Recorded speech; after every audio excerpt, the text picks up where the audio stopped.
அல்லாஹ் ஒரு மனிதனை பாதுகாக்கிறான்னா அவனை பாவத்திலிருந்து அல்லாஹ் பாதுகாப்பான். அல்லாஹ் ஒரு மனிதனை பாதுகாக்கிறதுலிருந்து அல்லாஹ் விலகணும்னா அந்த மனிதன் பாவத்தை செய்ய தயாராகும். இன்னல்லாஹ யுதாஃபிஉ அனில் லதீன ஆமனு. அல்லாஹ் ரப்புல் ஆலமீன் ஈமான் கொண்டவர்களை அல்லாஹ் பாதுகாப்பான். அவ்வளவுதான். வானம் பூமிகளில் உள்ள எல்லோரும் ஒன்று சேர்ந்து அவனுக்கு எதிராக நின்னாலும் சரி, அல்லாஹ் அவனை பாதுகாக்கணும்னு நாடிட்டான்னா அவ்வளவுதான், முடிஞ்சு. ஃபலா யன்ஃபஉக இல்லா பிஷைஇன் இல்லா கத் கதபஹு அல்லாஹு லக். மனிதர்கள் ஜின்கள் எல்லாரும் சேர்ந்து ஒரு மனிதனுக்கு நலவை செய்ய நாடினாலும் அல்லாஹ் நாடி இருந்தா மட்டும்தான் அதை செய்ய முடியும். அதான் நம்ம நம்பிக்கை. லா ஹவுல வலா குவத இல்லா பில்லாஹ். எந்த சக்தியும் இல்லை, எந்த ஆற்றலும் இல்லை அல்லாஹ் அதை நாடாமல், அல்லாஹ் விரும்பாமல். அல்லாஹ் என்ன பாதுகாக்காத வரைக்கும் எந்த பாதுகாப்பும் இல்லை. மனிதர்கள் ஜின்கள் எல்லாரும் ஒன்று சேர்ந்து உங்களுக்கு எதிராக மாறிவிட்டாலும் அல்லாஹ்வுடைய நாட்டம் இல்லை என்றால் எதுவும் செய்ய முடியாது. அதுதான் அல்லாஹ்வுடைய பாதுகாப்பு. ஒரு மனிதன் பாவத்தில் நுழையும் போது அந்த பாதுகாப்பிலிருந்து விலகிறான். எப்ப அந்த பாவத்தை விட்டு வெளியே வர்றானோ அப்ப அல்லாஹ்வுடைய பாதுகாப்பின் பக்கம் அவன் வர்றான். தன்னூன், யூனுஸ் அலைஹிஸ்ஸலாம். மீன் வயிற்றுக்குள் இருந்தது யார்? யூனுஸ் அலைஹிஸ்ஸலாம். அவங்க ஒரு கட்டளையை மீறதுக்காக அல்லாஹ்வுடைய சோதனைக்கு உள்ளாக்கப்பட்டு ஒரு மீனுடைய வயிற்றுக்குள்ள அந்த இருள சிக்கி கொள்றாங்க. யாரும் இல்லைன்னு தெரிஞ்சிருச்சு அவங்களுக்கு. அவ்வளவுதான், இந்த இருளாயிடுச்சு நம்முடைய வாழ்க்கை. இனிமேல் வெளியேறணும்னு சொன்னா ஒருவனுடைய பாதுகாப்பு வந்தா மட்டும்தான் வெளியேற முடியும். அது எது கொண்டு வரும்? பாவ மன்னிப்பு கொண்டு வரும். உடனடியாக அழைச்சாங்க, லா இலாஹ இல்லா அன்த சுப்ஹானக் இன்னி குன்து மினல் ஸாலிமீன். யா அல்லாஹ், வணக்கத்துக்குரியவன் நீ, உன்னை தவிர யாரும் இல்லை, நீ பரிசுத்தமானவன், நான் அநீதம் செய்தவர்களில் ஒருவன். யா அல்லாஹ், என்னை பாதுகாத்துக்கொள். அல்லாஹ் அவர்களை பாதுகாத்தான். மீனுடைய வயிற்றில் இருந்தாலும் அந்த மீனவர்களை, மீனுடைய தீண்டல் எதுவும் இல்லாமல் அல்லாஹ் அவர்களை பாதுகாத்து வெளியே கொண்டு வந்தார். ஒரு சிரமம், ஒரு கஷ்டம், ஒரு இன்னல், உங்களுடைய ஒரு சோதனை உங்களுடைய வாழ்க்கையில வருது, அது உங்களுடைய பாவங்களின் காரணமா வருது. அல்லாஹ்வுடைய பாதுகாப்பிலிருந்து நீங்க நீங்கிறதா இருந்தாலும் யா அல்லாஹ் வெளியே வர்றேன்னு சொன்னா போதும், அல்லாஹ் உங்களை பாதுகாத்துக் கொள்வான். நபி யூனுஸை அல்லாஹ் பாதுகாத்ததன் போல் நல்லா அல்லாஹ் நபித்தோழர்களை அல்லாஹ் உஹதுக்கு பிறகு அல்லாஹ் பாதுகாத்ததை போல், அல்லாஹ்வுடைய தூதரை அல்லாஹ் பாதுகாத்ததை போல், நபி மூசாவை அல்லாஹ் பாதுகாத்ததை போல், சரியா, நபி யூசுஃபை அல்லாஹ் பாதுகாத்ததை போல் அல்லாஹ் அவர்களை பாதுகாக்க வேண்டும் என்று நாடிவிட்டால் அல்லாஹ் ரப்புல் ஆலமீன் அவர்களை பாதுகாத்துக் கொள்வான்.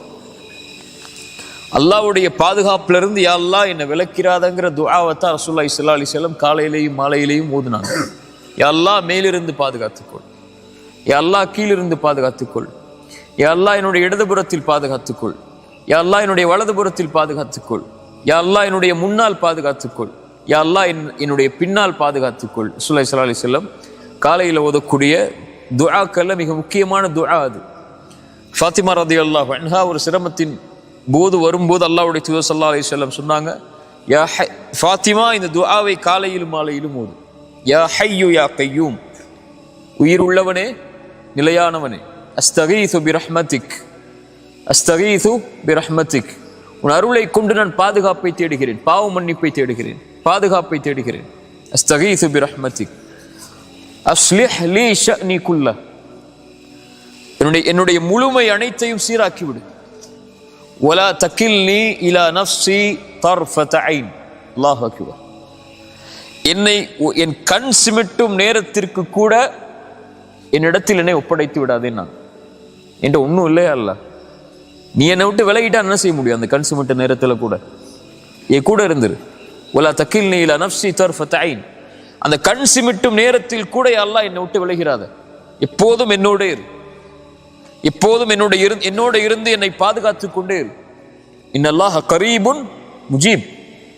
சாலிஹ் அலைஹிஸ்ஸலாம் அல்லாஹ்வை பற்றி சொல்லும்போது சொன்னாங்க, அல்லாஹ் கரீப், அல்லாஹ் முஜீப். அல்லாஹ் உங்களுக்கு அருகாமையில் இருப்பவன், அல்லாஹ் உங்களுடைய அழைப்பிற்கு பதில் கொடுப்பவன்.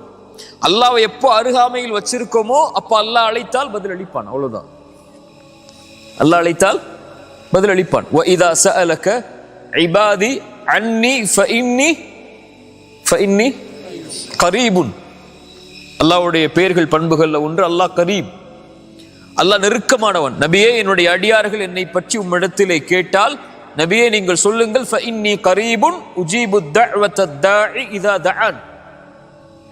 அழைப்பவர் அழைத்தால், யார் அழைத்தால்னு நான் சொல்றேன் பின்னாடி, ஆனால் அழைப்பவர் அழைத்தால் அந்த அழைப்பிற்கு நான் பதில் கொடுப்பேன். ஃபலஸ்தஜீபு லி வல்யுமினு பி. அவர்கள் என்னை அழைக்கட்டும், என் மீதே முழுமையான நம்பிக்கை கொண்டு என்னை சார்ந்து இருக்கட்டும், என்னையே அழைக்கட்டும், நான் தான் அவர்களுக்கு அருகாமையில் இருப்பவன். அலம் தர அன்னல்லாஹ், வசனத்தை நல்ல மனசுல வச்சுக்கோ. அலம் தர அன்னல்லாஹ் யஅலமு மா ஃபிஸ் ஸமாவாதி வமா ஃபில் அர்த்.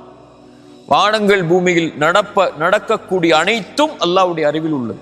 உங்க வாழ்க்கையில் நடக்கக்கூடியது, நடந்தது, முன்னால் நடந்தது, பின்னால் நடக்க இருப்பது, உங்களுடைய கடைசி நிமிடத்தில் உங்களுடைய கண் மூடும் வரையில் உள்ள எல்லா செயலும் அல்லாஹ்வுக்கு தெரியும். அலம் யஅலம் அன்னல்லாஹ் யஅலமு மா ஃபிஸ் ஸமாவாதி வமா ஃபில் அர்த். அல்லாஹ் உங்களுக்கு எல்லாவற்றையும் உங்களுடைய வாழ்க்கையில் அறிந்தவன். மா யகூனு மின் நஜ்வா ஸலாஸத்தின் இல்லா ஹுவ ராபிஉஹும் வலா ஹம்ஸத்தின் இல்லா ஹுவ சாதிஸுஹும் வலா அத்னா மின் தாலிக் வலா அக்ஸர் இல்லா ஹுவ மஅஹும் ஐனமா கானு. நீங்கள் 3 பேர் இருந்தால் 4ஆம் அவராக அல்லாஹ் இருக்கிறார். நீங்கள் 4 பேர் இருந்தால் 5ஆம் அவராக அல்லாஹ் இருக்கிறார். நீங்கள் குறைவாகவோ கூடுதலாகவோ எந்த எண்ணிக்கையில் உங்களோடு யார் இருந்தாலும் இல்லை என்றாலும் அல்லாஹ் இருக்கிறார். யாரோட அல்லாஹ் இருப்பார்? ரசூலுல்லாஹி ஸல்லல்லாஹு அலைஹி வஸல்லம் சொன்னாங்க, மன் ஆதா லி வலியன் ஃபக்கத் ஆதன்துஹு பில் ஹர்ப். யார் என் நேசனை புறக்கணிப்பாரோ அவருக்கு எதிராக நான் போரை பிரகடனம் செய்வேன். அவர் யார்? என்னை ஃபர்தான வணக்க வழிபாடுகளை கொண்டு என்னை நெருங்கிக் கொண்டே இருப்பார். அது மட்டுமல்லாமல் தொடர்ச்சியாக அதோடு சேர்த்து உபரியான வணக்க வழிபாடுகளையும் செய்து கொண்டே இருப்பார், நான் அவரை நேசிக்கும் வரை. நான் அவரை நேசிக்கும் வரை, என் நேசத்திற்காக அதை செய்து கொண்டே இருப்பார், நான் அவரை நேசிக்கும் வரை. நான் அவரை நேசித்து விட்டால் அவர் பார்க்கக்கூடிய பார்வையாகிறேன், அல்லாஹ் பாதுகாக்கிறான். அவன் நடக்கக்கூடிய காலாகிறேன், அல்லாஹ் பாதுகாக்கிறான். அவன் விரிக்கக்கூடிய கரமாகிறேன், அல்லாஹ் பாதுகாக்கிறான். வஇதா சஅலனி, அவர் கேட்டால் லஉதியன்ன. யார் கேட்டால்? அவன் கேட்டால். ஃபலஸ்தஜீபு லி, நபியே என் அடியார்கள் என்னை பற்றி கேட்டார்கள். அந்த அடியார்கள் அல்லாஹ்வுடைய நேசர்கள், அவர்கள் கேட்டால் அல்லாஹ் கொடுப்பான். லஉதியன்னஹு வ இன் இஸ்தஆதனி, பாதுகாப்பை தேடினால் லஉஈதன்னஹு, அவரை நான் பாதுகாப்பேன். சுப்ஹானல்லாஹ். அல்லாஹ்விற்கு எதுவும் சிரமம் இல்லை, அல்லாஹ்வை எதுவும் தடுமாறச் செய்யாது. ஒரு இறை நம்பிக்கை கொண்ட அடியானுடைய உயிரை கைப்பற்றும் போதுதான் அல்லாஹ் தடுமாறுகிறான் என்று ரசூலுல்லாஹி ஸல்லல்லாஹு அலைஹி வஸல்லம் சொன்னார். அவனுக்கு பரக்கூடிய அந்த வேதனை அல்லாஹ்வுடைய அல்லாஹ்வை தடுமாற வைக்கிறது. அல்லாஹ்வுக்கு தடுமாறக்கூடிய குணம் அல்ல, அந்த தடுமாற்றம் அல்லாஹ்வுடைய அன்புடைய வெளிப்பாடு. ரசூலுல்லாஹி ஸல்லல்லாஹு அலைஹி வஸல்லம் சொன்னாங்க, அல்லாஹ் அவரை பாதுகாப்பான். அல்லாஹ் ஹஃபீஸ், அல்லாஹ் பாதுகாப்பவன். நம்முடைய வாழ்க்கையில் நமக்கு தேவையான மிகப்பெரிய அம்சம், நம்ம சந்திக்கக்கூடிய எல்லா நிகழ்வுகள்லையும் சந்தோஷமா இருந்தாலும் துக்கமா இருந்தாலும் ஒரு முஃமினுக்கு தேவை அல்லாஹ்வுடைய பாதுகாப்பு. அதான் ஸல்லல்லாஹு அலைஹி வஸல்லம் சொன்னாங்க, அஜபல் லி அம்ரில் முஃமின். ஒரு முஃமினுடைய காரியம் என்னை ஆச்சரியப்படுத்துகிறது. அவனுக்கு ஏதாவது நலவு நடந்தால் அல்லாஹ்வை புகழ்கிறான், ஏதாவது சோதிக்கப்பட்டால் என்ன செய்கிறான்? அவன் பொறுமையாகிறான். என்ன பொறுமையாகிறான்? சரி அல்லாஹ் கொடுத்துட்டான், என்ன பண்றது, பொறுமையா இருப்போன்னு இல்லை, இது அல்லாஹ்வுடைய விதி, அதை நான் ஏற்றுக்கொள்கிறேன் என்று பொறுமையாகிறான். அந்த இரண்டும் அவனுக்கு நலவாகிறது என்று ஸல்லல்லாஹு அலைஹி வஸல்லம் அதனால தான் சொன்னாங்க. சரியா? இப்போ இந்த வாழ்க்கை நம்ம எதிர்நோக்கக்கூடிய காலம், நம்ம முன்னாடி இருக்கக்கூடிய இந்த வாழ்க்கை மிக சோதனைக்கும் சிரமங்களுக்கும் இன்னல்களுக்கும் எதிர்ப்புகளுக்கும் எல்லாவற்றுக்கும் உள்ளாகும். இதுல நீங்க யாருடைய பாதுகாப்பை எடுத்துக்கொள்ள வேண்டும் என்பது உங்களுடைய கரத்தில் தான் இருக்கு. மனிதர்களாகிய நம்ம இடத்துல எதுவும் இல்லை, இது வெறும் உடல். இதில் இருக்கக்கூடியது தஈஃபன், ரொம்ப பலகீனமான ஒரு சக்தி. அஹோலிக்கல் இன்சானு தஈஃபா. இவ்வளவு பலமுள்ள ஒரு மனிதன் நினைச்சு கொண்டு இருக்கக்கூடிய ஒருத்தனுக்கு ஒரு சின்ன ஒரு காய்ச்சல் வந்தா படுத்துறான் இல்லையா? ஒரு சின்ன ஒரு நோய் வந்தா முடங்கிரும். ஒரு சின்ன வலி வந்தால் அந்த வலியுடைய காரணம் உள்ள உறுப்புகளுடைய சோர்வு என்றால் அவ்வளவுதான், அவனுடைய வாழ்க்கை அதோடு முடங்கிரும். அல்லாஹ் அவனை பாதுகாக்கணும். காலையில பாதுகாக்கணும், மாலை பாதுகாக்கணும், இரவுல பாதுகாக்கணும், அவனுடைய உறக்கத்தில் பாதுகாக்கணும், அவனுடைய தொழிலில் பாதுகாக்கணும், அவனுடைய கல்வியில் பாதுகாக்கணும், செல்வத்தில் பாதுகாக்கணும், அவனுடைய குடும்பத்தை பாதுகாக்கணும். இவ்வளவு பாதுகாப்புக்கும் யாரை அவனை அழைக்க வேண்டியிருக்கு? அல்லாஹ்வை அவன் அழைக்க வேண்டியிருக்கு. சரியா? அப்போ அல்லாவுடைய பாதுகாப்பு அல்லாவிடத்தில் அதிகம் அதிகம் நம்ம கேட்கணும். அதுதான் நம்முடைய சிரமங்கள் சோதனைகள்ல இருந்து நம்மளை வெளியே கொண்டு வந்து நம்முடைய வாழ்க்கையில் இருக்கக்கூடிய எல்லா விஷயங்கள்லேருந்து நம்மளை பாதுகாக்கும். அல்லாவை நம்மளோட வச்சிருக்காம நம்ம யாரை நம்மளோட வச்சிருந்தாலும் அதுல பிரயோஜனம் இல்லை. அல்லாவை நம்மளை வச்சிருக்கோமா இல்லையா நம்முடைய செயல்பாடு தான் நமக்கு முடிவு செய்யும். ஒரே ஒரு விஷயம் இருந்தா போதும். அல்லாஹ் கேட்டுக்கோங்க, எனக்கு சொல்றேன், ஒரே ஒரு விஷயமே உங்களுடைய வாழ்க்கையில் இருந்தா போதும். அல்லாஹ் உங்களை பாதுகாத்துக்கிட்டே இருப்பான். அந்த பாதுகாப்புல இருந்து நீங்க விலகவே மாட்டீங்க. அந்த ஒரு விஷயத்தை மட்டும் உங்களுடைய மௌத்து வரைக்கும் நீங்க கடைபிடிச்சீங்கன்னா போதும். ஃபஜ்ர் தொழுங்க. ரசூலுல்லாஹி ஸல்லல்லாஹு அலைஹி வஸல்லம் சொன்னாங்க, யார் ஃபஜ்ரை தொழுவாரோ அவர் அல்லாஹ்வுடைய பாதுகாப்பில் இருப்பவர். அல்லாஹ்வுடைய பாதுகாப்பில் இருப்பவரை எதுவும் தீண்டாது. ரசூலுல்லாஹ்வுடைய வார்த்தை இல்லையா? இப்போ காலையில் எழுந்து அவன் அல்லாஹ்வுக்காக என்ற காலத்தை அந்த குளிருள்ள நேரத்திலையும் வெளிச்சமில்லாத அந்த நேரத்திலையும் நடந்து போய் அல்லாஹ்வுக்காக நிறைவேற்றக்கூடியவருக்கு ரசூலுல்லாஹி ஸல்லல்லாஹு அலைஹி வஸல்லம் சொன்னாங்க, யார் இரவுடைய அந்த இருள்களில் நடந்து கொண்டு பள்ளியை நோக்கி சென்று தொழுகை நிறைவேற்றுவாரோ நூறு இத்தாமியோமல் கியாமா, மறுமையில் அவர் வெளிச்சத்தோடு வருவார்.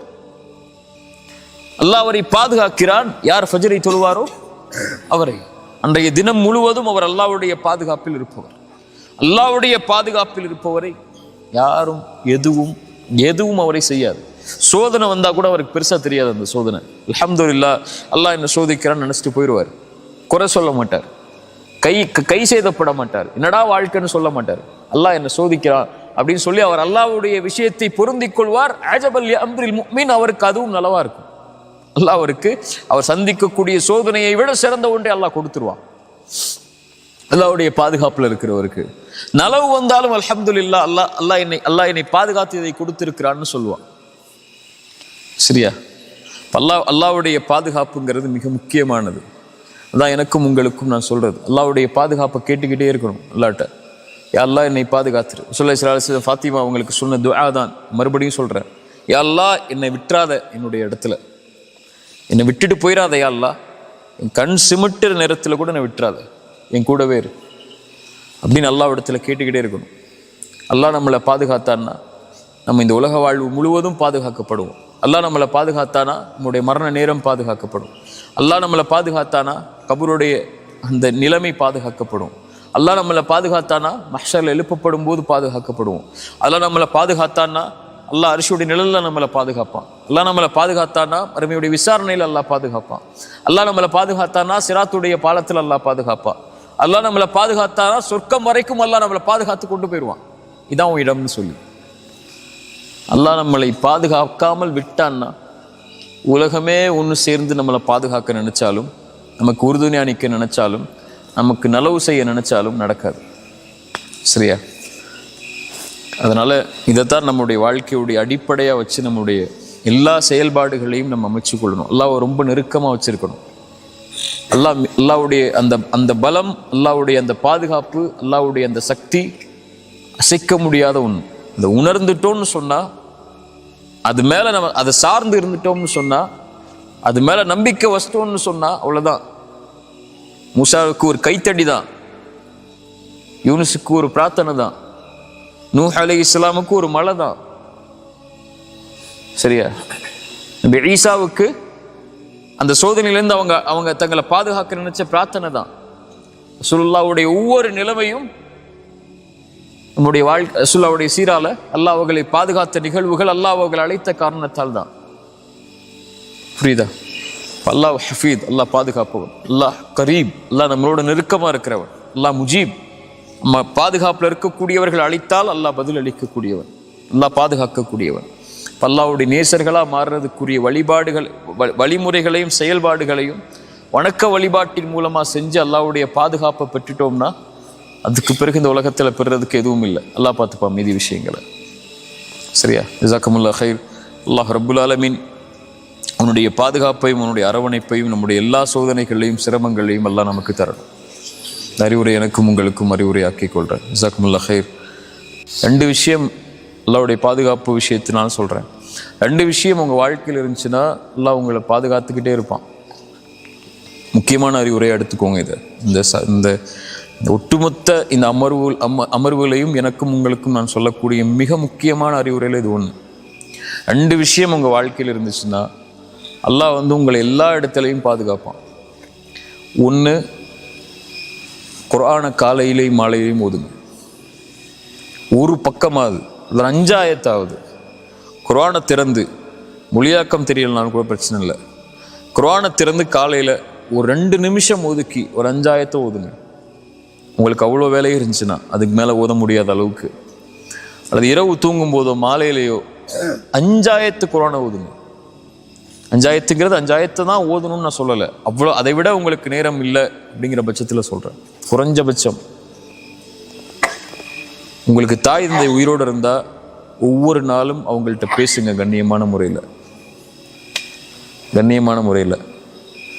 2 நீங்கள் செஞ்சீங்கன்னா அல்லாஹ்வுடைய பாதுகாப்புலேருந்து நீங்கள் விலகவே மாட்டீங்க. 2 விஷயம் சொன்னேன். முதல் விஷயம், குர்ஆனை காலையிலையும் மாலையிலையும் குறைஞ்சபட்சம், அல்லது மாலையில்னா கூட பரவாயில்ல, ஒரு நாளைக்கு ஒரு முறை, அந்த நாள் உங்களுக்கு இருக்கக்கூடாது குர்ஆனை தொடாத நாள் அப்படின்னு உங்கள் வாழ்க்கையில் இனிமேல் அந்த ஒரு நீங்கள் மனப்பாடம் பண்ணி வச்ச அதை ஓதுற அப்படின்னு இல்லை, குர்ஆனை திறந்து அதை அதை அதை அதை ஓப்பன் பண்ணி அதை ஓதுற பழக்கத்தை கொண்டு வாங்க. ஒரு நாளைக்கு ஒரு நாள் அந்த புக்கை நெருக்கமாக்குங்க. 2வது, உங்கள் தாய் தந்தை உயிரோடு இருந்தால் அவங்கள்ட்ட கண்ணியமான முறையில் ஒரு நாள் பேசுங்க. அந்த நாள் அவர்கள் இல்லாத நாள் அவங்க வாழ்க்கையில் இருக்கக்கூடாது.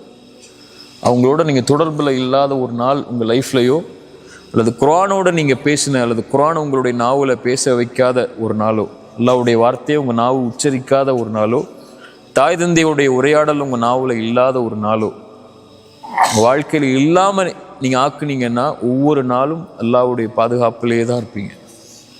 இந்த 2ஐ விட ஒரு பெரிய அமல் எனக்கு தெரியலை. சஹாபாக்களுடைய கருத்துக்களை வச்சு, ரசூலுல்லாஹ்வுடைய ஹதீஸை வச்சு சொல்கிறேன். அல்லாஹ்விடத்தில் ஒரு அடியானுடைய பாதுகாப்பை கொண்டு வர்றதுக்கு, அல்லாஹ் அவனை நெருக்கமாக்குறதுக்கு, அல்லாஹ்வுடைய பார்வையில் ஒரு அடியான் ஆகிறதுக்கு